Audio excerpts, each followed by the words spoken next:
Hey guys, welcome back to my channel. In today's video, I'm going to be sharing one of my favorite Guyanese sweet recipes, and that is for roat. Now, roat is basically a sweet biscuit that's been fried in ghee, and it is so delicious. It's crispy on the outside and nice and flaky on the inside. I'm going to show you guys how I put together my recipe today, so I hope you enjoy.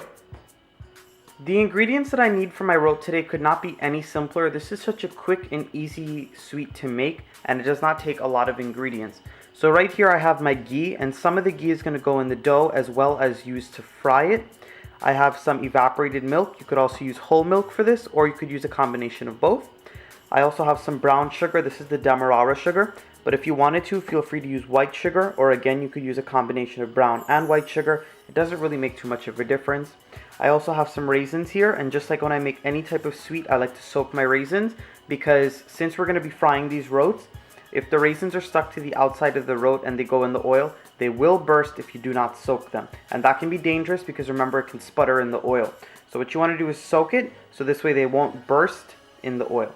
I also have some flour, and this is my addition of roat. I don't see a lot of people add maraschino cherries into their roat, but I really like it because it adds a nice little pop of red in there, and I've been making like this for a while and my family really likes it, so that's why I add the cherries.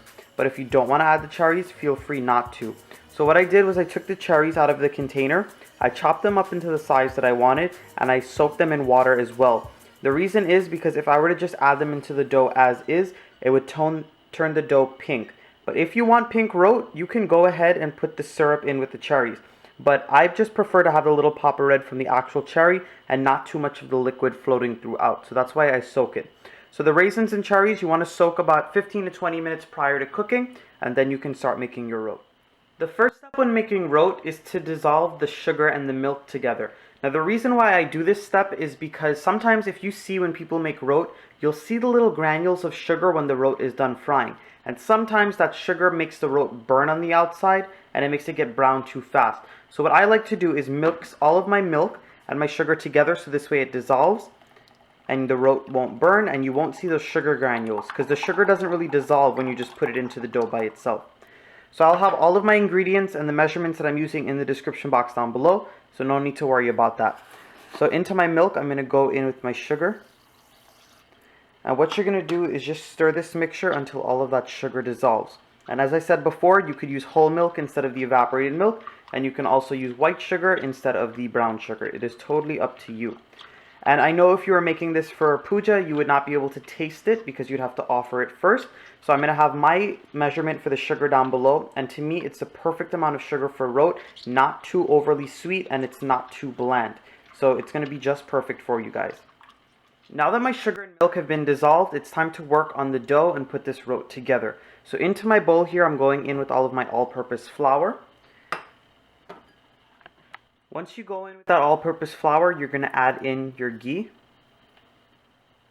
Once that ghee is added in, you want to mix this mixture with your fingers until the ghee is nice and crumbly and well distributed throughout the flour. After mixing this really well with my fingers, it should resemble coarse sand. All of that ghee has been distributed well throughout the flour, and this is going to help the roat become flaky and nice and crumbly when you break into it. You want a nice light roat when you're eating it. You don't want it to be tough or hard, and the way you make it soft is by adding the ghee in here and distributing it well throughout the flour. So the next step is I've taken my cherries and my raisins and I took it out of the water they were soaking in, and I just went ahead and drained them. And you're going to mix them into the flour. Now the reason why you mix them into the flour is because once the flour coats all over them, they're not going to fall off of the roat or come to the edges of the roat and fall off while you're cooking. So that's why you want to coat it in the flour. It's almost like the same concept of when you're baking a cake and you put dry fruits into it. You want to coat them into flour so this way all of the fruits don't go to the bottom. So once you get those mixed in, you're going to slowly start adding your evaporated milk or milk mixture with the sugar into the dough. And this is the motion that you have to use while mixing. You just want to use your fingers. You're not kneading at all. So you're going to keep lifting up the pieces of flour like that. And you're going to keep doing this just until the dough comes together. You're not supposed to knead roat dough. If you knead it, it's going to become tough and it's not going to come together. So I'm going to keep adding in my milk a little bit at a time. And I'm going to come back and show you guys what my dough looks like when it's starting to come together. This is what my roat mixture looks like after I mixed in that milk, and all I did was I squeezed all of those pieces together. It's a nice soft dough, but it's also a little firm. It is not too hard, nor is it too soft. It's definitely not as soft as if you were making a roti dough. It's definitely harder than that. And look at those beautiful cherries popping throughout. And you adding the brown sugar really makes the roat have a really nice color. It's not too white on the inside.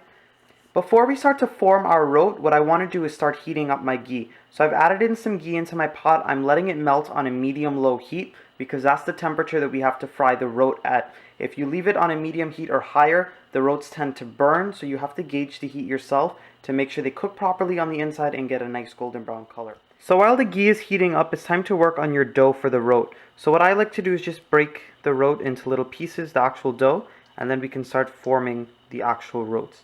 So I think I'm going to do 3 out of this. They're going to be 3 good sized roats from this piece of dough. Now the size totally depends on your preference. So once you get a portion of your dough, what you're going to want to do is sort of smooth it out in your hand just a little bit.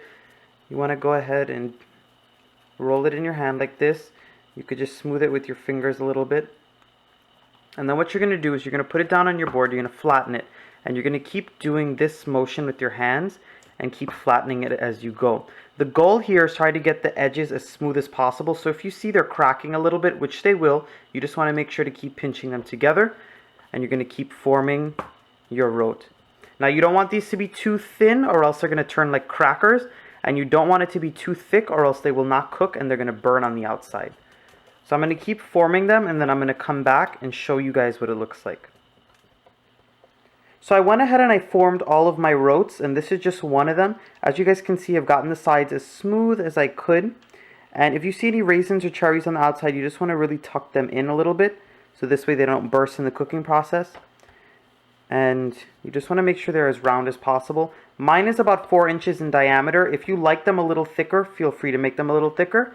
But I wouldn't go thinner than this because it might turn hard and like a cracker, like I said before. I wanted to mention that while you're forming your roat, if you wanted to, you could use just a little bit of ghee to help you along in this process. But do not use any dry flour, because if you use the dry flour, it's going to come off in the hot ghee while it's frying.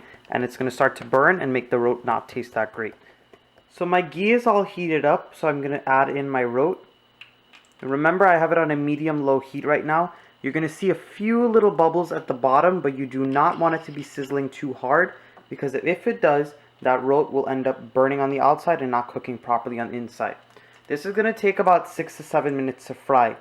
So I wanted to show you guys a little trick that my auntie Chitra showed me. When she taught me how to make roat, what she does is she'll take the spoon, whatever spoon you're using, and make 3 indentations in the middle of the dough. And you just go straight down. And what these indentations do is they help the roat to cook a little more evenly and a little faster. Now you don't want to go all the way down with the spoon. You just want to go about midway just so you get a nice little indentation, as you guys can see like I have here. So I'm going to let this keep frying on a medium-low heat. I'm going to let it fry for about 3 minutes on this side, and then I'm going to come back and show you guys what it looks like when it's ready to flip. This is what my roat looks like after about 3 minutes of frying on one side. And what I'm going to do now is I'm going to carefully flip that roat over. And as you guys can see, it has a beautiful golden brown color on this side. So I'm going to let it keep frying, and I might have to flip in between a few times so this way it can get a little more dark, and I'll show you guys what it looks like. My roat is done frying. It's been frying for about 7 minutes now in this ghee on a medium-low heat. And as you guys can see, it's taken on a beautiful golden brown color. So what I like to do is I like to get a plate lined with some paper towels and put the roat on it, so this way any of that excess ghee can come out of the roat. So I'm going to continue frying the rest of my roats, and then I'm going to come back and show you guys the finished products. Alright guys, I finished making all of my roat, and they look absolutely amazing. The color on the outside is the perfect shade of golden brown. It's nice and crispy on the outside, and I just cannot wait to dig in. I just broke open one of the roats so you guys could see what it looks like on the inside. And as you guys can see, it looks so nice and flaky. It has the perfect color, remember, because we used that brown sugar. Look at that amazing color in there. And I have those cherries, little streaks of red running throughout, as well as those raisins. And it looks fried to perfection, guys. So I really hope you guys enjoyed this recipe. Make sure you guys go ahead and make this for the Diwali season. You can check this recipe out as well as my parsad recipe. Those are two great ones to make for Diwali. And you guys are really going to enjoy them, I really promise. And I want to give a big shout out to my Auntie Chitra. Thank you for teaching me how to make this dish and passing this recipe on to me. So I hope you guys enjoyed this recipe once again. Make sure to give this video a nice big thumbs up. Go ahead and subscribe to my channel if you're not yet. And go ahead and comment down below and tell me what you guys would like me to make next. And if you try out this amazing roat recipe, tell me what you guys thought about it. I'll see you guys again with another one of my awesome recipes. Until next time, guys.